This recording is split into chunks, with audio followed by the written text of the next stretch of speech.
thank our sister Sima. I also want to thank Sister Sima, who is the task force facilitator for this halaqa, for her excellent work. And yes, without any further ado, Dr. Mubarak, we already presented him several times. He is, mashallah, an excellent scholar, very knowledgeable in Imam Ghazali's work, also a colleague of mine. And I'm very honored to present Dr. Mubarak to all of you.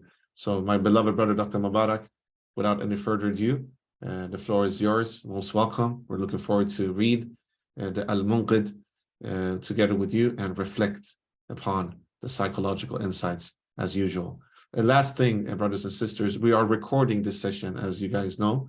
A lot of you are asking if you can have access to the recording. Yes, the recordings will be uploaded both in the Google Drive that we have created for the halaqa, so that you all can benefit from it. It will also be uploaded on ISIP's YouTube channel as well within a couple of days. If you haven't joined the WhatsApp group for this halaqa, Sister Sema and myself will share the link to the halaqa in the Zoom chat later throughout the session. Also, the link to the YouTube channel and link to some of our WhatsApp groups for general resource sharing within the field of Islamic psychology will be shared throughout the session. Most welcome, Brother Mubarak, Dr. Mubarak. The floor is yours. An honor to have you with us. Bismillah. Thank you very much, Seyed Jamaluddin. We are all talibul ilm down here, inshallah. Bismillahirrahmanirrahim. Alhamdulillahi Rabbil Alameen.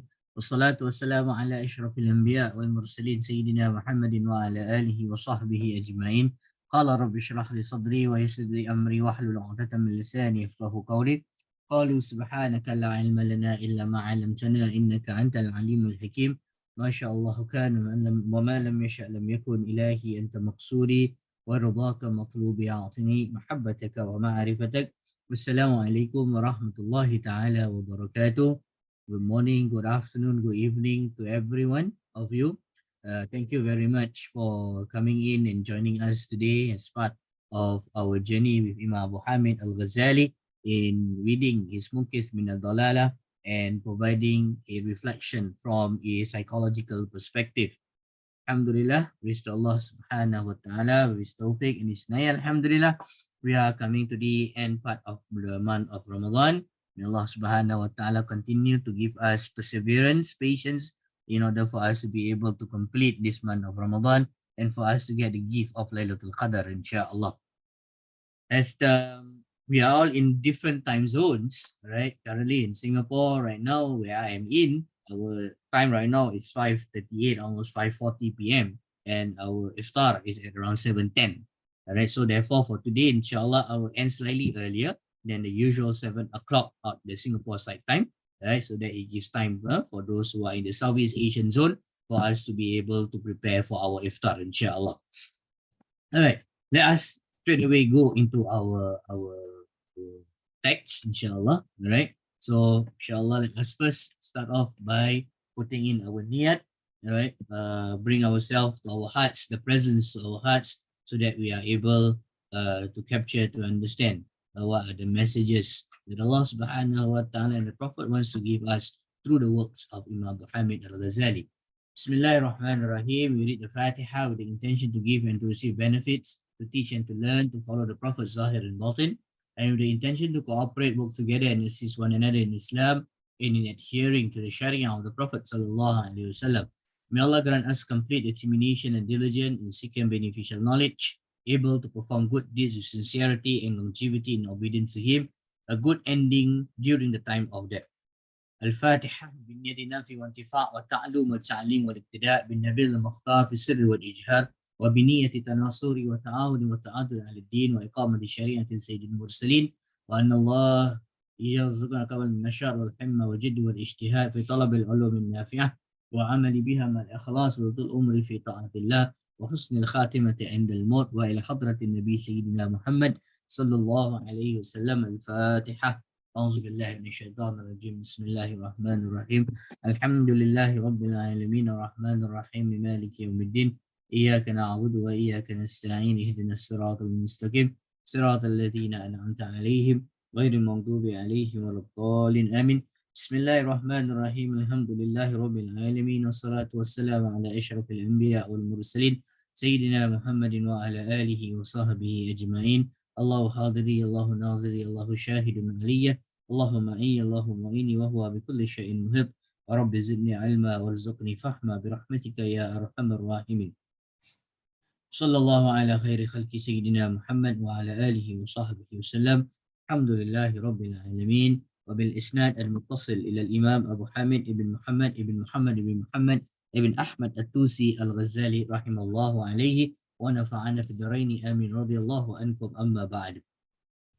Alhamdulillah. For today's the outline for today's session, we will start off with revisiting some of the discussion points that we had for our first and our second session, and then we will be also looking at the documentary of The Alchemist of Happiness as a homework that was given to all of us, right, for us to view those documentary. The link was given to all inside the Google Drive and also inside the WhatsApp group for us to go to view the documentary of Imam Abu Hamid al-Ghazali that was produced by Sheikh Abdul Hakim Murad. And then we will try and connect all these parts together in relation to youth psychology as the framework we have used since the beginning of our reading of this book, Munqidh Ad-Dalala, especially at the first part of this book on Munqidh Ad-Dalala. Then after that, we will be reading. In our schedule, we have written it to be from page 9 to page 15 because we need to end slightly early. So therefore, we will read only from page 9 to page 13. And then we have a short discussion on the classes of the seekers of truth. That's how Imam Muhammad al-Ghazali has mentioned. As how Brother Jamaluddin has mentioned, your reflections could be put inside the chats. All right, you can unmute yourself later on, okay, in our discussions for us to reflect together. As we have mentioned, all of us here are talibul ilm. None of us are experts in the Imam al-Ghazali's thought. As we have been reading Imam Muhammad al-Ghazali, the more we read him, the more new insights that we have. And we are here to learn and for us to be able to apply some of the universal principles that Imam Muhammad al-Ghazali talked about during his period of time in order to help us, to inform us about ways on how we could improve ourselves and to help the communities, the respective communities that all of us are in, inshallah. Muhammad Yusuf, come here. Come here. Okay, let's start off, inshallah, by revisiting some of the points that we have discussed in previous ones. In the previous two sessions, okay, we have discussed these few items, okay, in relation also to youth psychology. We have talked about the criteria of certain knowledge, as how Imam Ghazali himself has put it inside Munqidh Ad-Dalala, where he mentioned that certain knowledge to him is that there is not even an idea that doubt could creep inside himself. All right, any knowledge that does not reach to that level of certainty for him, all right, to him that's not enough. It does not quench his intellectual and his spiritual thirst. And then we talk about the idea of taqlid as the process, and then taqlidats as the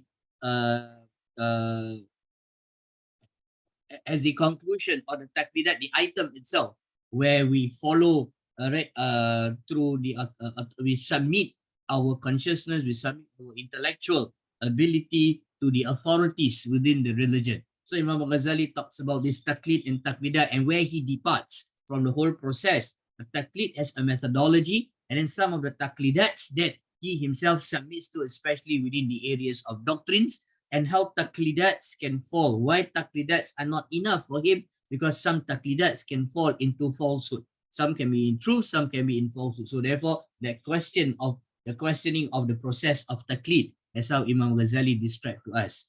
Then we describe the nature of doubts, the shak of Imam Muhammad al-Ghazali, right? As how the whole process of the debate, then the next part, the debate between sense perception and the intellect that happens within himself. And then the use of analogy to demonstrate the existence of a higher cognitive faculty as compared to the rational faculty. During that debate between sense perception and the intellect, how Imam Muhammad al-Ghazali, right, that dialogue, the internal dialogue that he has, where he uses analogy, and that analogy was the analogy of the dream that was used in order to demonstrate that there is this existence of a higher cognitive faculty. Remembering that when this at the chapter 1 of the book and the introduction, Imam Muhammad Al-Ghazali was describing himself in his youth. As he has mentioned, when he had this intellectual crisis, for a lack of a better word, we use the term crisis, that it was at his prime time of his youth. That's where we frame it on how it would inform us about youth psychology. Then the inner tussle between the rational faculty and the higher cognitive faculty. These were the things that he was talking about. And then the method of sophistry and the restoration of the state of equilibrium.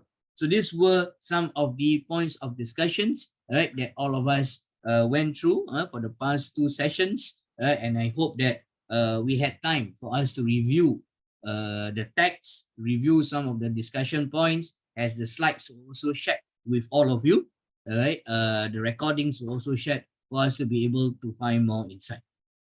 Now, then the homework that was given to all of us, and an extra additional work that we wanted to look at and help us in understanding, the text, because the text is our words, and we have this documentary on the alchemy of happiness of Al-Ghazali, which was produced in 2004, by Sheikh Abdul Hakim Murad as the producer, to help us understand the text, in a more pictorial form, with sound and graphics, with those acting that is there, that helps us in understanding. And these were 3 questions. 3 questions that we encourage all of us to reflect upon as we are looking, as we are watching the documentary. What were the internal and external factors that contributed to Al-Ghazali's periods of doubts? Periods here because there were 2. We have only read the first one, which is the intellectual crisis, not yet the spiritual one. The spiritual crisis that Imam Ghazali went through when he was in Nizamiya. We have not read that from the book, but the video or the documentary showed it. Now, how are the internal and the external factors relevant to our contemporary life? How does the external and the internal factors that contributed to the to this debate that Imam Al-Ghazali, this internal struggle that he was going through, how is it relevant to any of the youths out there who are searching for their identity? How the external support that Imam Al-Ghazali has, and then we bring it to our time. How have we supported our youths in them going through this crisis, this identity crisis they are going through? Now, how can we benefit from these crucial periods in Imam Al-Ghazali's life in understanding the psychology of youth? Now, these were the 3 questions, that we wanted reflections from our participants in order for us to be able to learn from one another. So I would open the floor to anyone, who have viewed the video documentary and have reflected on this question, or Brother Jamaluddin, you have any insights that you would like to share with us, on the documentary that you have? Alhamdulillah, shukrullah. Thank you for allowing the interaction, Dr. Brother Mubarak. I was thinking from the aspect of, I think some of the aspect of Imam Ghazali rahimahullah's journey is universal, and it's very relevant for our contemporary era as well. I think that the difference between then and now is that in order to quench your doubts, you needed to become a seeker and really seek. Today, knowledge is very accessible, and sometimes we don't know the silsila and the change of transmission of that knowledge. So we need to be even more critically aware of where we internalize and consume knowledge today. For example, social media makes it very accessible, which has its pros and cons. For Imam Ghazali rahimahullah, he needed to travel. He needed to travel all over the world that he knew back then to really engage in both internal contemplation and external reflection. This day and era doesn't allow us to internalize knowledge on a long-term base. We don't embody knowledge anymore. It's all about fast consumption and fast reflection. There is no time for contemplation anymore.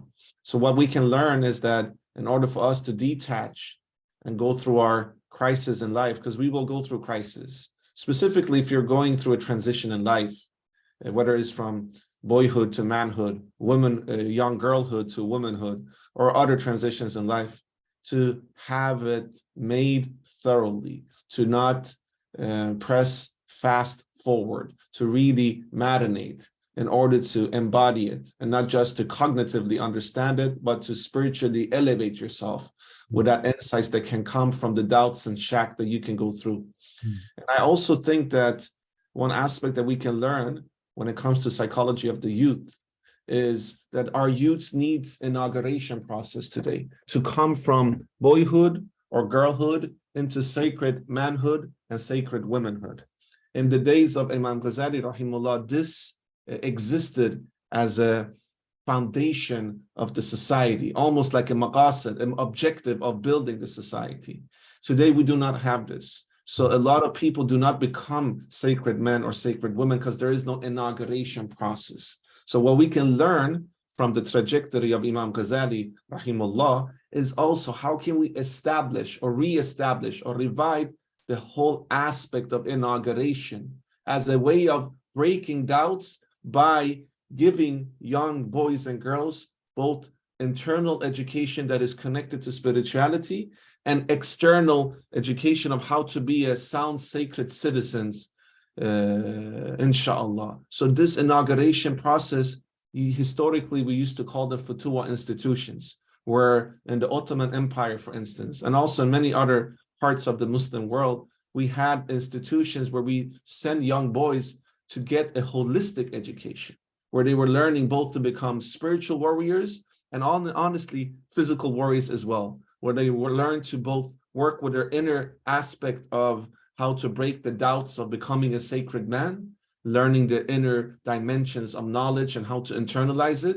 Also external knowledge, for instance, craft, how to become a craftsman or different professions that they could utilize and create a living for themselves, combining with the physical aspect. So they will educate it into manhood, both spiritually, physically, socially, and psychologically / emotionally. Today, we do not have this type of inauguration processes anymore. Imam Ghazali's inauguration process could, in a sense, have been several throughout his whole life, because he was not a young boy when he went into a period of doubt as well, when he was, in the prime of his career, let's say. So we need to allow people to sometimes detach from dunya and really work with their spiritual elevation and spiritual practices in order to come into new insights by even taking a pause sometimes. Pause and just be with the moment, not to just accelerate according to the dunyavi tempo of life. So allow yourself to do that as well, because we all will come into doubt sometimes. Allow yourself to have the possibility to actually detach yourself from the dunyavi realm, to connect yourself into a position of uzla and seclusion, and from there perhaps insights will come from the doubt that will bring back yaqeen and certainty for you in the way you want to traject your life, inshallah. So these are some of the thoughts I have, both when it comes to psychology of youth and also what we can learn from Imam Ghazali rahimullah's journey. And please, brothers and sisters, if you have any reflection, feel free to share them in the chat or unmute yourselves, inshallah.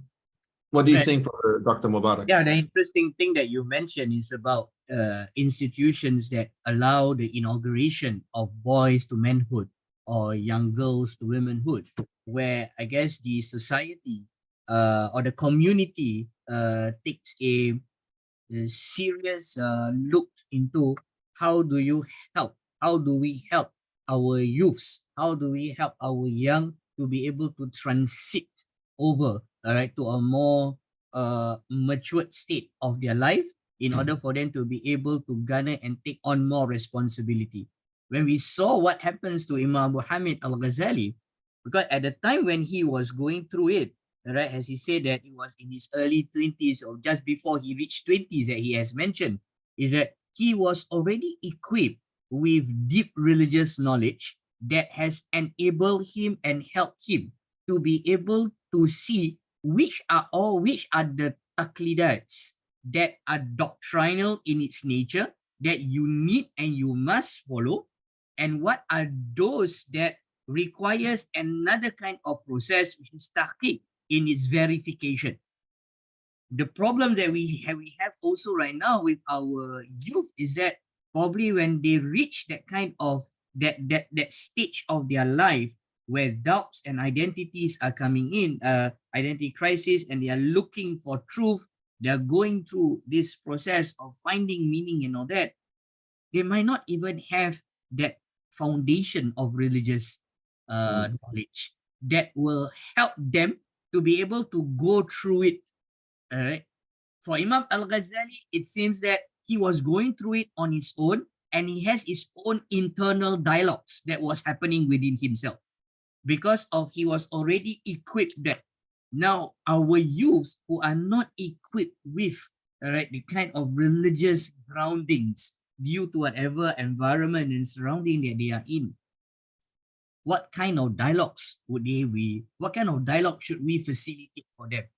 Whom should be there for them to be able, in order for them to be able to have this safe and secure environment, in order for them to be able to explore, but at the same thing, that exploration is not an exploration that is not guided, but an exploration that is guided towards finding truth.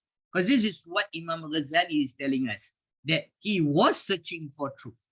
And that truth is not about searching for God, because the idea of God, all right, believing in the daily prayers and the fasting were things which he was not questioning. Because the doctrinal thing, the dogmas, to him, that one was settled. Those taqlidats were true in itself. Okay, it was other things that he was looking at, the way on reaching it. But our youths, even at that fundamentals of the existence of God, about the religious practices, that in itself is also very doubtful for them as they grow up due to the kind of environment that they have. Yeah. So how do we have that? Oh, I love it. SubhanAllah, it's so important what you're saying, Dr. Mubarak, and I really echo your sentiments, because like, even though he was in a state of doubt, he still had the foundation, as you said, because the society was rooted in the divine. To be religious was not abnormal in his time. It was the normal. Today, it's abnormal to be religious, at least in West. I mean, I live in Sweden. I don't know about Singapore, Brother Dr. Mubarak, or all of our members in the Halaqa. You guys come from different countries. So maybe in some countries, it's less abnormal. But generally, even Muslim countries today are adhering to some form of secular paradigm, some form in a sense, right? I mean, secularization is not just to detach divinity from the fabric of the society. It's also our education system. If you look at the education system today, Dr. Mubarak, even Islamic universities today, in all honesty, even the madrasas, you're segregating between secular disciplines and Islamic disciplines. It's not integrated anymore. This was not the case back in the days. During Imam Ghazali's time, rahimullah, these were integrated. So you could be a chemist and a faqih at the same time. So when you were studying fiqh, you were studying chemistry simultaneously, or vice versa. And this is part of the fabric of Imam Ghazali's time. What we need to do in modern era is to learn from that, because when our youths are confused or in a state of doubt or shak, then we need to create this micro world or microcosmos for them, where they actually can, through the doubt, escalate in their spiritual, trajectory of life, to give them those aspects. Because today, as Dr. Mubarak is reflecting upon and referring to, a lot of youth, they go into doubt of even doubting God's existence. This is something very, very huge problem in many parts of the world, right? Because they're not rooted in the paradigm. And our societies are not fitri societies. They're not built upon a divine notion, So we need to create mini societies. And one way is actually to establish these futuwas. And actually, just as a brief bracket into our conversation, in the ISIP now, we're establishing a work, an academy called the Futuwa Academy for sacred manhood and sacred womanhood, that we want to establish Futuwa institutions in all over the world. So inshallah, we'll discuss more about this, and all of you are more than welcome to join, brothers and sisters. This is the microcosmos, so that when our youths doubt, it's not a doubt that is a bad doubt. It could be a good doubt, because we should be critical. Our youth should learn critical knowledge. Imam Ghazali rahimullah, he had critical knowledge because he was rooted in the paradigm of Islamic paradigm. He never went astray. So when he was criticizing, he did it from the aspect of reflecting if this knowledge, let's say philosophy from other tradition, is congruent to the Islamic paradigm or not. He had that. But a lot of critical thinking today is actually very anthropocentric. It's very narcissistic. It's very nafsani centric, in that sense that when we are criticizing, it's from me being the one who knows best, yani the nafs. It's not Allah knows best, and I'm trying to understand what Allah thinks is best by rooting everything in the Quran and Sunnah. So when I engage with other tradition, other cultures, other knowledge, I filter out the things that are not applicable because Allah knows best. Now it's more, I know best. So we should do artificial intelligence without being mindful. While Imam Ghazali point of view would be, let's engage with artificial intelligence, but let's also filter it, connect it to the Quran and Sunnah to see how we can engage, so that the taqleed is not a blind taqleed, if you guys understand. Allahu Alam. This is just some of my reflections. Thank you very much, Brother Jamaluddin. Let me just, because I think we are, the reflections that we have, okay, will help us to go into these few questions for us to think about. All right, important takeaways for youth psychology when we try to combine all the parts that we have read from first, second lesson together with the video is knowing and utilizing the strengths that are given. Imam Al-Ghazali was very clear of his strength. At the very beginning of the Munqidh, he mentioned what his strength is. Yeah, at the very beginning of the Munqidh, he mentioned that his strength, that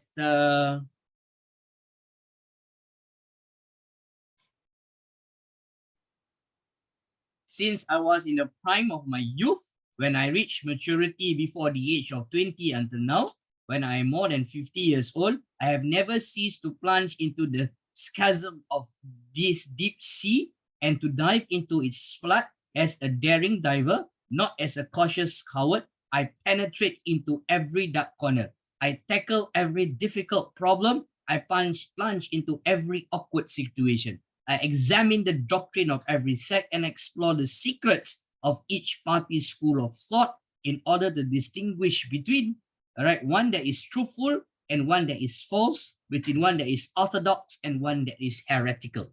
So he was very clear, he knows where his strengths was. He was able to recognize. Now, knowing that, how do we assist our youth in identifying their strengths and helping them to utilize this strength in their search for identity and truth? There are a lot of strength finder kind of within the our contemporary world, right?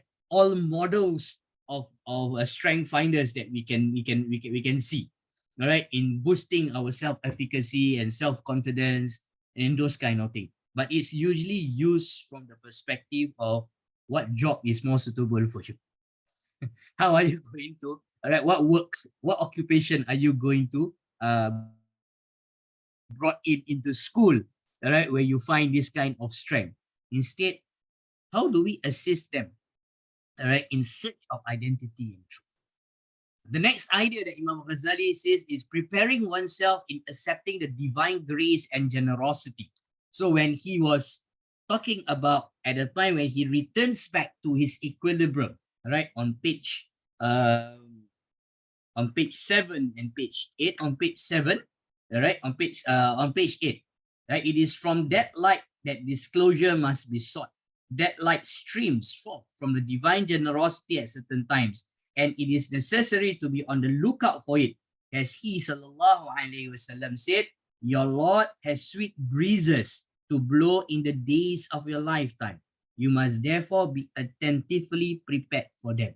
So to what extent we as a community has developed educational institutions that prepare the cognitive faculties. Here I'm using cognitive faculties, referring to even the heart has a cognitive faculty, not just the akal of our youth, to be ready to receive divine breeze of mercy and grace as they traverse the challenging contemporary and modern landscape. There are no answers. I do not have answers. I'm just giving questions because these are things which I think we need to explore more when we are looking from the perspective of youth psychology, an area which I believe very deeply requires more research, requires more development. And here, when we talk about psychology, as we have mentioned from the very beginning, we are looking at it from an Islamic perspective of psychology. What do we mean by an Islamic perspective of psychology?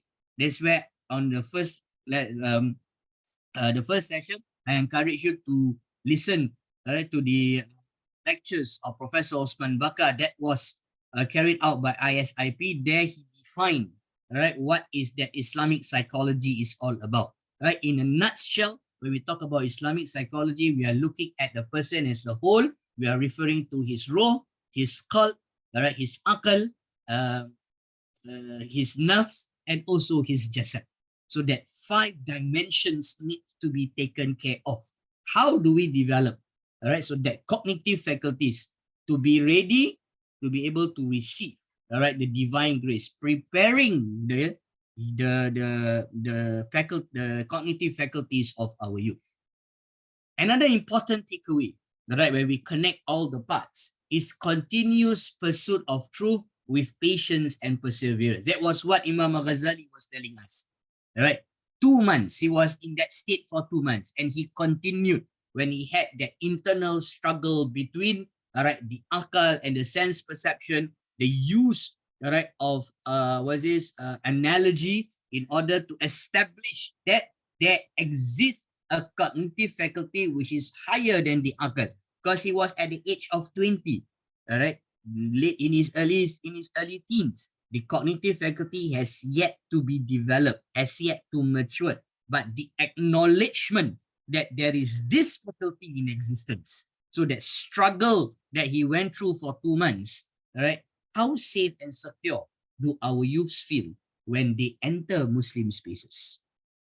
What are safety measures that we have established as a community to enable our youths to grow physically, emotionally, intellectually, and spiritually, right? In order to be able to give them that space, that confidence, all right, that ability to continue to pursue truth with patience and perseverance. Patience and perseverance for them, for the youth, requires that environment that supports them, that encourage them. Well, yeah, they could go wrong, but we allow them to make mistakes within the tolerance level that we see. How do we establish those kind of things to help them navigate those things? And finally, all right, the ultimate reliance and dependence is towards Allah subhanahu wa ta'ala. As how Imam Al-Ghazali puts in, right, at the last down there, right, on page number 8, the purpose of this quotation is that the seeker should strive with perfect endeavor in the quest until he reaches the point of seeking what is not to be sought. That is because the fundamentals are not sought, for they are present. And if what is present is sought, it is lost and concealed. If someone does seek what is not to be sought, he should not be suspected of shortcoming in the quest of what is to be sought. This is very deep. Right? It is basically is the dependence towards us. As adults, scholars, leaders, how is our connections and presence with Allah when we carry out our daily interactions with you? Because when we are interacting with youths, when we are guiding them, this reliance and this dependence on Allah is something which is, yeah, you can talk about it, but it is values that are caught rather than thought. Youths caught it while they are interacting with us. As we interact with them, our hearts are their mirrors. All right? Our hearts reflect what their hearts are, and our hearts are mirrors to one another. Therefore, the ultimate reliance and dependence is towards Allah subhanahu wa ta'ala. In order to help our youth, we have to check ourselves. We have to check, we the adults, who are the one that is doing the curriculum, that are the one that are establishing institutions. When we are interacting with the youths, how is our connection with Allah subhanahu wa ta'ala. Because that state of our heart, can be felt by the youth. It could be caught by you. It reflects towards the youth. So to me, these are the 4 important points and the relevant questions that we should think about in order for us to be able to help our youth in whichever society that we are in where that we have been placed by Allah subhanahu wa ta'ala, not by chance, but it is by divine decree that Allah has placed us where we are supposed to be in order for us to be able to help our respective community, especially our youth. Dr. Mubarak had a reflection on that, Yeah, with your permission. Because even from a neuropsychological point of view, this is part of Allah subhanahu wa ta'ala's creation, the whole aspect of mirroring. And in that sense, as you said, to be caught and not only taught. It makes me think about the aspect of the mirror neurons. So we have mirror neurons, which is like brain cells that react both when a particular action is performed and when it's only observed, subhanAllah. So for instance, the neural basis for empathy could also be caught in mirror neurons. So by just acting upon what you're teaching to embody that knowledge, youths, and even adults, by the way, this is not only for youths, they can, through the mirror neurons that we have in our neurological system, indirectly and directly internalize that knowledge, subhanAllah. This is the beauty of Allah subhanahu wa ta'ala's creation. And as Dr. Mubarak in such an eloquent way is reflecting upon the whole faculties of what we address in psychology from Islamic paradigm, the aql is in all of our system. So the mirror neurons is also part of the embodiment process of knowledge and how we can internalize it, right? So from the mirror neurons, it gets embodied in our jasad, or it helps us to elevate our nafs from a lower level to a higher level, or it could be a reflection of our heart. So if the heart is pure of the teacher, the mirror neurons will receive a pure source of knowledge, which will be directly connected with congruence to the metaphysical heart. You see what I'm saying? So it's important when we are working as educators, as clinical psychologists, as counselors, as pedagogues, as teachers, or even as parents. I often tell parents in my clinical work, connection before correction. First connect, then correct. But today we're correcting before we're connecting, and then it will not be sustainable, right? So the connection comes when you are caught, and then perhaps thoughts and taught will come in to place as well. So that will be the action procedure. 1, caught, then taught. That's a good rhyme, by the way. So with that said, I think that as community leaders, we need to work with that embodiment. We need to first work with being the knowledge, embodying the knowledge, and then we can even utilize the mirror neurons, which is actually something that is so subtle that it's for our benefit if we are engaging in knowledge in a constructive, holistic, Islamic way. And this is also the sunnah, by the way. The sunnah is not to just read it, it's to embody it, right? We're not just reading the seerah of the Prophet sallallahu alaihi wasallam. We're also trying to embody it. Now, it's easier said than done, of course. We're all humans, we are flawed. But I think that that aspect, we even get strength from Allah's creation when it comes to our neurology and our neurological processes. Allahu A'lam. Thank you very much, Brother Seyed Jamaluddin. Previously, you mentioned about the fatwa, the on inauguration. If I were to go back to the educational institution, to what extent we as a community has developed educational institutions. If you will look at the Islamic intellectual tradition, right, the 3 layers of educational institution, which is first is the family, second is the school, right, and then the third is the community. The community is the bigger ones, right? How have we carried out our role as adults, right, in these 3 respective educational institutions in order to be able to prepare our respective youths, right, prepare their cognitive faculties. So the the inauguration of the futuhat, probably it's more at the community or at the school level that we are looking at. Probably school, you have more formal curriculums, all right, where there is mixture of, all right, people of different faith and all that. So giving in, depending on our own respective cultural and political situation that we are in, right? How much of spirituality and religious education can be put with a formal institution, right? It depends. But I think as a community, right, as an ummah, as a community within our respective places, we could prepare something. We could develop some educational institutions that helps, right, support these two more other institutions.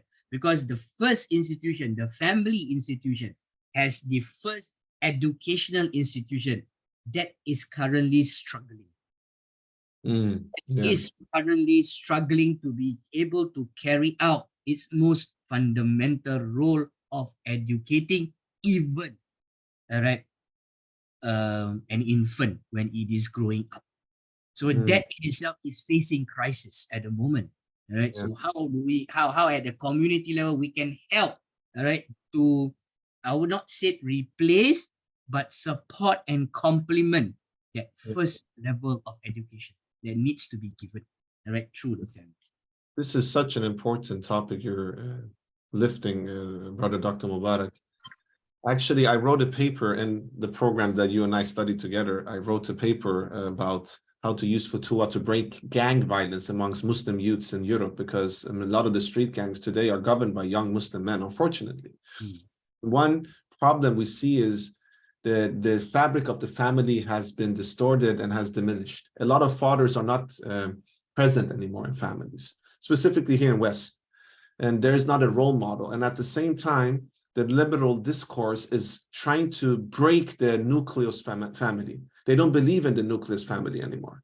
You know, they don't believe in a male role model, because liberalism is cracking down on this fundament of having a man, a sacred man role and a sacred woman role in the fabric of the family, which you can also see through, for instance, the attack on fitri masculinity today as well, and also fitri femininity, by the way. And that's why a lot of youths are now disconnected from solid, sound male role models, which is so important and crucial in this time and age of, you know, age 12, 10, until even 20. And that's why I think that in order for us to perhaps bring in some interventions, the Futuha is a good model, because the Futuha was not only, it was a family, it was a society, and it was a community at the same time. The society, in the sense that it was involved in the society, khidmah was a part of aspect of the Futuha, to break your nafs by doing service and to support your community. Even during the Ottoman era, a lot of the wars that were fought against, different, enemies, or different political discourses, they were utilizing the Futuhas. So they were also actually supporting the state by protecting the state from a self-defense point of view. Even in the local communities, they were kind of like guards, but their guarding was not a guarding of only physical guarding, spiritual guarding, emotional guarding. They were supporting sisters, they were supporting brothers. So you had that societal aspect of it. Then you had the family, because within the Futuha, they were all family, and they had different roles. So you could actually learn to come higher in the hierarchy of the Futuha and take upon different roles. So you had roles like a khadim, or a role like a sheikh, or a role like a murid, a student, or etc. Right? So they had different roles, which also created this sense of family, right? Because in a family, you have different roles. A child is not a father, a child is not a mother, even though in modernity, they're trying to blur those boundaries. We as Muslims, we believe that there is different roles in a family. We do have boundaries that is governed by Allah subhanahu wa ta'ala and by Sharia.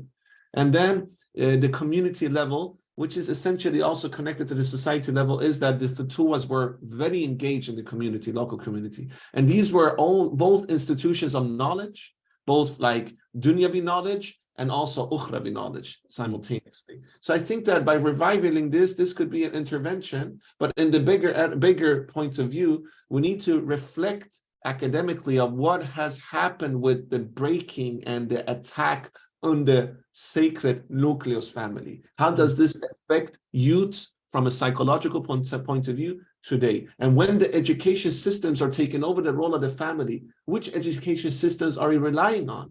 In West, we're relying on educational systems that are taking our youths astray from Deen. It doesn't mean that we should not be integrated in the society, by the way. I'm not for that we should just segregate ourselves, because we need to be part of dunya, even if we live as minorities in non-Muslim countries. But it's mindfully engaging with that. So how can we as parents allow our children to mindfully engage in society without losing track on their learning trajectory? These are some reflection from my side, Dr. Mubarak. Yeah, thank you very much, Seyed Jamaluddin. All right, I think we have spent quite a bit of time reflecting on the previous lessons, trying to pull in all the ideas together, all right, especially to inform us about this idea of youth psychology. Okay, has takeaways for all of us in order for us to be able to ponder further, all right, and deeper into this. As we have mentioned, we do not have answers. We are reflecting, we are learning. Okay. So I think probably now I will move on to the next one, to the next slide, the next part of it, unless there is anyone who would like to share your reflections upon all the questions that we have been given, something that strikes you. السلام عليكم ورحمة الله وبركاته. السلام ورحمة الله وبركاته. جزاكم الله خيرا كثيرا. ربنا يحفظكم ويبارك في عمرك يا رب. اللهم آمين.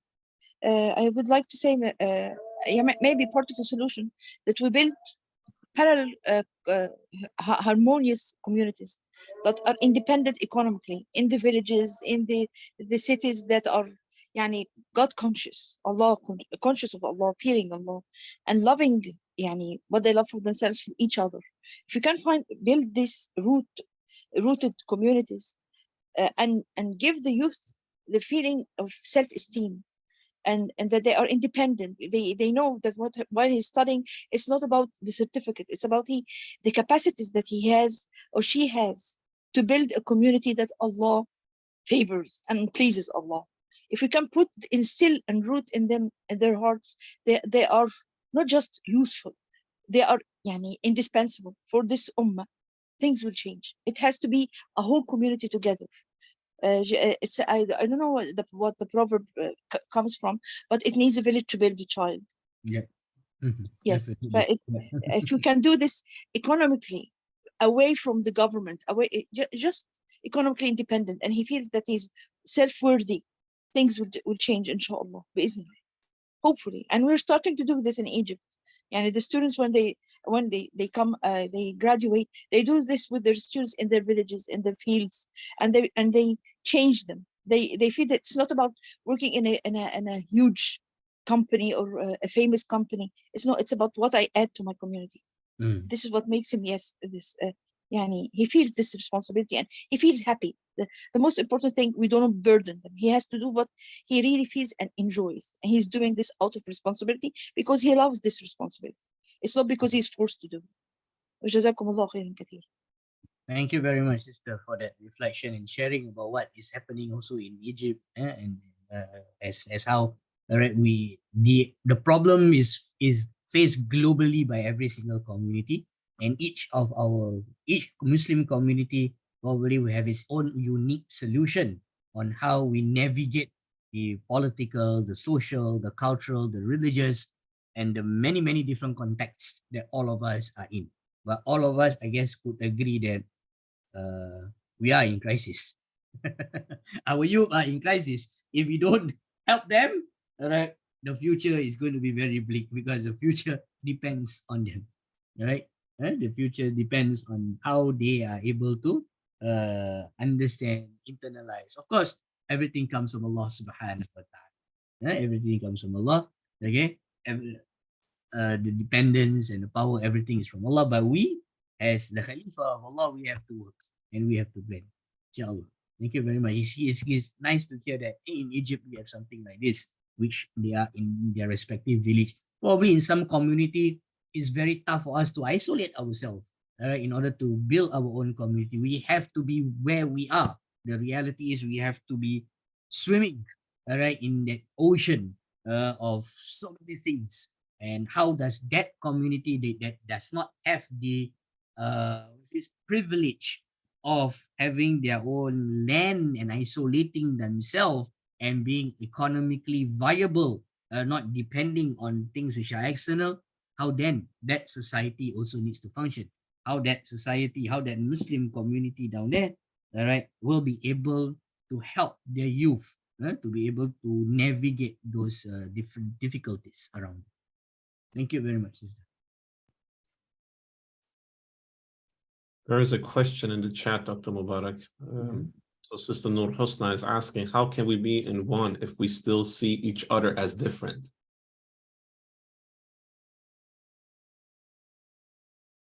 Sister Nur Husna, would you like to unmute yourself and then you can ask the question directly? Or perhaps it's a reflection. It's a reflection.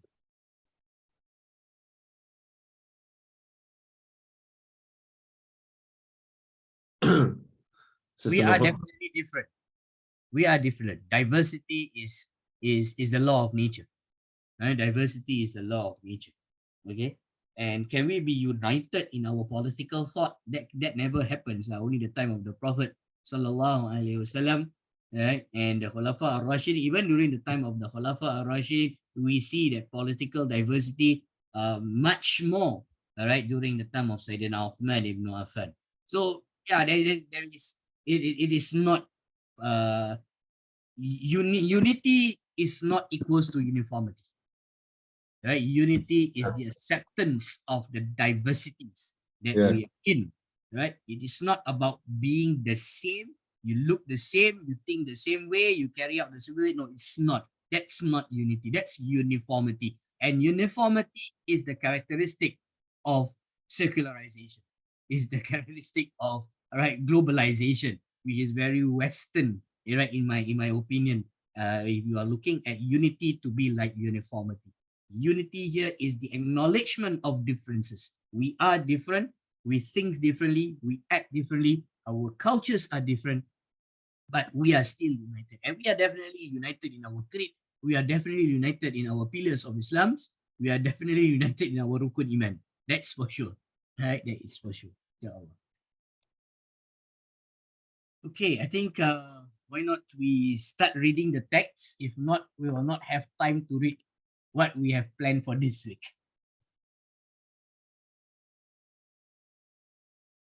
While you're going through the readings and sharing your screen, and there is another very good reflection in the chat, Dr. Mubarak, from Sister Nazima. She's saying it's very important that we connect with the youth at their level.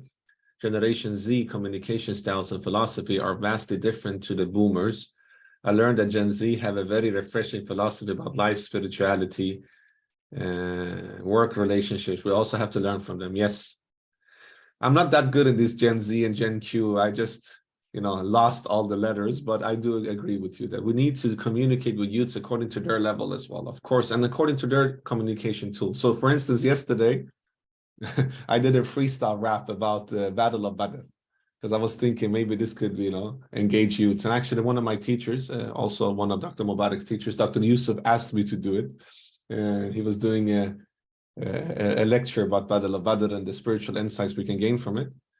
And suddenly I saw that a lot of youths really engage with it. So yes, but of course, I mean, I'm a former hip hop artist, so it's natural for me. I'm not recommending everybody to do raps and hip hops, but we need to be involved in what the youths are doing. So I was saying to a couple of colleagues, we need to be on TikTok. We need to have Imam Ghazali, Halaqa with Dr. Mubarak and TikTok in the future. We need to be there. We need to be in their spaces, We need to integrate and interact. So definitely, sister, I agree with you. There's so many reflections, Dr. Mubarak. Yeah, so many reflections. The other one, this intergenerational trauma is messing up with parenting as well. Wounded parents sometimes are unable to provide safety and also struggle facilitating their kids in identifying their strengths. Alhamdulillah, we are able to identify, all of us, we are able to identify the problems. But here we want to look for solutions. We need to build solutions. We need to build institutions. We need to build informal groups, working groups and all that in order for us to be able to address. We can't be solving everything, definitely. all right, we can't be solving everything. So therefore, all right, whatever that we are and whatever that we can't, all right, we try to solve and give a solution to it. There's a brother who has a sister, There's yeah. a sister is raising her hand. Sister Is it- Saba. Sister Saba, yeah, please. Saba, feel free to unmute yourself. Assalamu alaikum. Can you hear me? Yes, Yes, yes, feel free, sister. I'd like to come back to the sister's point about economic viability, because while the sister did mention isolation, and that might not be something that's achievable for every community, but being economically independent plays a big role that plays out throughout the generation.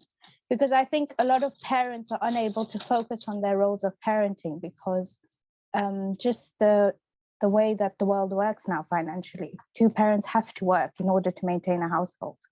There isn't a situation whereby a mother can solely focus on her role of parenting and raising children, and just the sheer amount of time that it takes as well. So I think coming back to Islamic economic viability in communities, we don't even have communities where we've got a sound Islamic finance model, whereby the community is being protected in a way that everyone is safe and can provide for themselves in a way that allows each person to take on their roles fully, if that makes sense.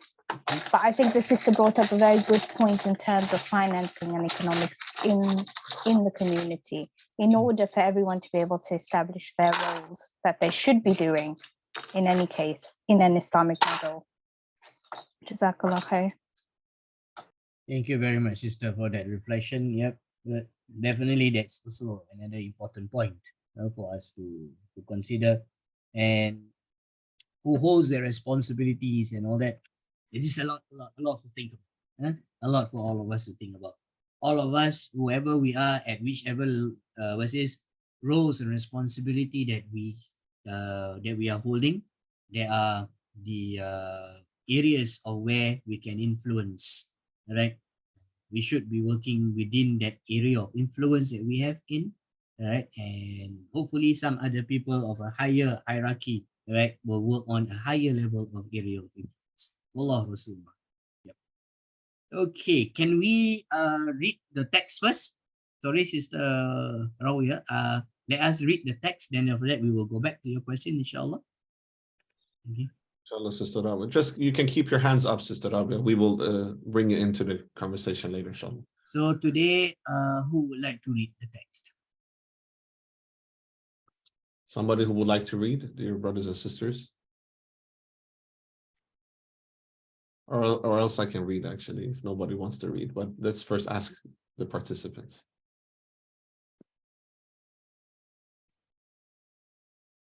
All right, I can read, inshallah. Probably we would, because now it's already 6:30. Okay.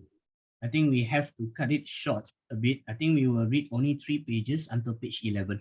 We'll only finish the mutakallimun. Okay.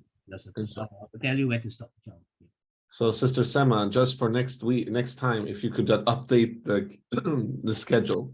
So today we will just read to the page 13. So inshallah, Dr. Mubarak and you, Sister Sema, can discuss that so that all of our participants know what to read for next time. All right. Concerning the categories of the seekers, Bismillah ar-Rahman ar-Rahim.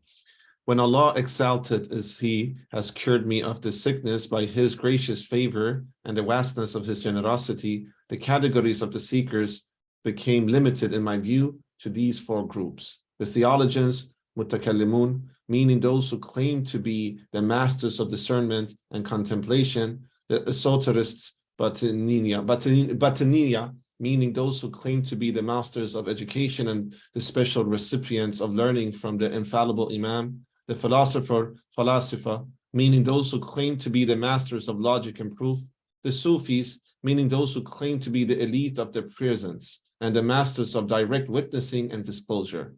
I said within myself, the truth will not abandon these 4 categories, for they are the travelers on the path of the quest for the truth. Even if the truth eludes them, attaining to the truth remains their only hope. since there is no hope of returning to convention after separating from it. By definition, the unquestioning follower of convention is not aware that he is a follower of convention. If he was aware of that, the bottle of his conventionality would break. It would be a shattered glass beyond repair, a shattered glass that cannot be mended by piecing it together unless it is melted in the fire and shaped in a new and different form. I therefore embarked on traversing these paths by investigating what these four groups have to offer, beginning with the science of theology, first of all, then secondly, the method of philosophy, then thirdly, the teaching of the esoterists, and fourthly, the method of the Sufis. 1. The science of theology, its purpose and its fruits.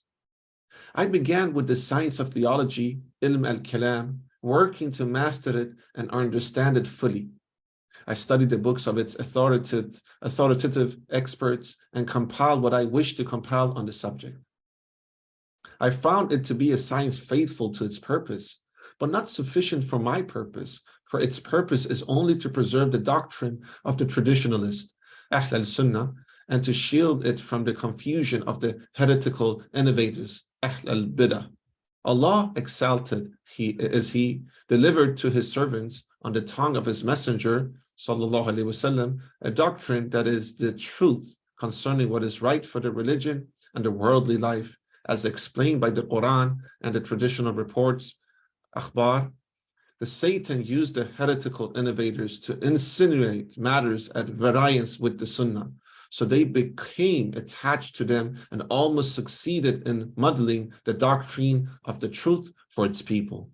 Allah, exalted as He, then produced a party of the theologians and motivated their efforts to rally support for the Sunnah with a systematic theology designed to unmask the deceptions of the heretical innovators, which were contrary to the traditional Sunnah. This gave rise to the science of theology and its proponents. A group of them duly performed the task assigned to them by Allah, exalted as He, for they did excellent work in defense of the Sunnah and protecting the doctrine received from the prophecy and encountering the effects of the heretical innovation. In the process, however, they relied on premises adopted for their adversaries, so they were obliged to confine their teaching to insistence on unquestioning adherence to convention, or the consensus of the community, or abstract acceptance of the Quran and the traditional reports. Most of the research was devoted to exposing the inconsistencies of their adversaries and finding fault with them on the grounds of their own truisms. This was to little avail in dealing with those who accepted absolutely nothing apart from the logical necessities. So theology was not sufficient where I was concerned, nor did it provide a cure for the sickness of which I was complaining. Indeed, when the craft of theology developed and much attention was paid to it over a long period of time, the theologians aspired to pass beyond defending the Sunnah by examining the realities, and they delved into investigation of essentials and non-essentials and the principles thereof. Since that was not the purpose of their science, however, the treatment of it did not reach the ultimate goal. It did not yield the means by which to dispel completely the darkness or confusion lurking in the disagreements among people. I do not consider it impossible for that to be achieved by someone other than myself. As a matter of fact, I had never doubted its achievement by some groups, but only as an achievement mixed with adherence to convention in certain matters that are not of primary concern. My present intention is to explain my personal condition, not to reject those who are looking to me for healing. The medicines required for healing differ according to the difference of the disease, and a medicine is beneficial to one patient and might be harmful to another. Okay. Then we will stop here. We'll stop at the theologians, inshallah. Okay. All right. So here now we are moving to the next part of the Munqidh Ad-Dalala, where Imam Muhammad al-Ghazali now is talking about the seekers of truth. And here the seekers of truth, here, if you will look at the four seekers of truth that Imam Muhammad al-Ghazali is mentioning, he left out the jurist. He did not put the jurist to be there. Okay, why and what are the reasons behind not putting the jurists to be seekers of truth?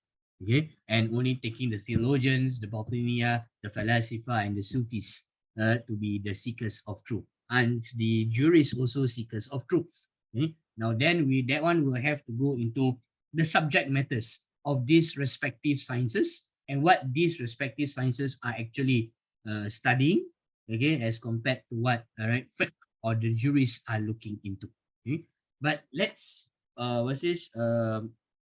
direct our attention, and expand our discussion, again from that perspective of youth psychology, helping our youth. And this is a category of knowledge that is talking about defending the Sunnah, defending what are the doctrines that has been passed down to us, okay, doctrines that are conventional, or we follow it through taqlid, to taqlid. How is, if we want to use the term of what Professor Osman Bakar uses in his first lecture, theological psychology, the role of theological psychology, in building our youth, in the psychological development of our youth. So this is an area probably which we would like to look into, an area which we should reflect on, theological psychology. What we mean by theological psychology when it comes to theology, this is where we are talking about within the Ash'arite theology, all those important 13 attributes of Allah subhanahu wa ta'ala that has been categorized into the sifat, which is nafsi, salbiya, and also ma'anawi. This the categories of the attributes that is been used by the Ash'arite, developed by Imam Muhammad al-Ghazali, very much discussed within the Malay Nusantara. I am not too sure about the other parts of the world, because within the Malay Nusantara, we have this nasheed that we sing, at a very young age, that tells us about the attributes of Allah. It goes, Allah wujud kidam baqa mukhalafatu lil hawadisi qiyamu bi nafsihi wahdaniyah qudrat iradat ilmun hayat sama' basar qalam hadiran muridan aliman hayyan sami'an Allah basiran mutakalliman. So these 20 attributes, is been taught to children at a very young age, and it's been in, of course, I didn't sing it in the actual nasheed way, and it's been continuously been said. How this, has the attributes of Allah subhanahu wa ta'ala, and we know that some of it, especially the adorning attributes, which is the qudrat, iradat, ilmun, hayyan, sama', basar, qalam. These 7 attributes of Allah subhanahu wa ta'ala that the Ash'arite pays more attention to it, is also present in us. How? By knowing Allah, by knowing ourselves in relation to that attributes, in itself is psychology that enables us to be able to submit, to the power and to the will of a greater being. And how do we translate this, within the developmental psychology of our youth? So these are some thoughts, initial thoughts that I have, with regards to this part of the text of Munqidh Ad-Dalala, in order for us to bring it towards the idea or towards the reflection of psychology. Okay? We will explore further on this, in our next and upcoming sessions. Okay, so I'll just open up for a few reflections, anyone, on the preliminary points that I've mentioned with regards to this section of Munqidh Ad-Dalala. Sister Muhammad is asking, Brother Dr. Muhammad, Dr. Mubarak, she's asking if it's possible to get these attributes as notes. So I know that there was some terminologies from last session as well. So inshallah, Dr. Mubarak, as soon as he has time, he will write down the terminologies, yes, the definitions, and also perhaps these attributes as well. We will share it. Yeah. Inshallah. Mhm. Sister Rabia, you're raising your hand. Feel free. Yeah, please. Assalamu alaikum wa rahmatullahi wa barakatuh. I just wanted to make it clear that I didn't mean seclusion or to be in isolation at all. I just meant it's a beginning to be economically independent in a village. This is great. Parallel to the real life, living in the universities or their high schools. But there is a very important point in Ireland and in Germany now. They are enhancing the students by accentuating their capacities, their skills that are needed in certain factories in their area, and they transfer this skills so that while he's studying at the university or at the school, he is being trained to work in this factory before he even graduates. And it's not that important that he becomes a university graduate. It's important what he's going to add to this community, his skills. If we can build this and we can communicate with certain factories that are really willing. A factory is a human being, a person who has this, and he cares for his community, and he's serving his community at the same time. If he can train these boys and these girls in whatever he needs, and he tells them he has a coach that coaches them the skills that he wants from this factory, we're going to start, inshallah, independence. And by factory, electronic, I don't know whatever we really need in our community, so that the money we earn becomes really free from riba, inshallah. Hopefully, يا رب. جزاكم الله خيرا كثيرا. As for طبعا أسماء الله الحسنى سبحانه وتعالى, if you are really living by اسم الله الواسع العليم, things will change. Ar-Rahman Ar-Rahim, things will change. And the students or the girls and the youngsters will never learn this unless the dad and mom are living by this. The mom is the sakina, and the father is the one, not just the one who puts money or food on the table. No, he's the one who really guards and protects themselves from his anger. And the mom herself protects the kids from telling her their asrar or their secrets to her friends on the phone, or whatever, and thinks that they are their kids. It's allowed to talk about them just like they do not own themselves. No, this is wrong. Allah is the owner, and we have to really respect our children and our youth just as we respect the adults. وجزاكم الله خيرا كثير. Jazakallah khairan, sister. Thank you. Thank you very much. Any other questions, reflections with regards to the couple of pages we just read, dear brothers and sisters?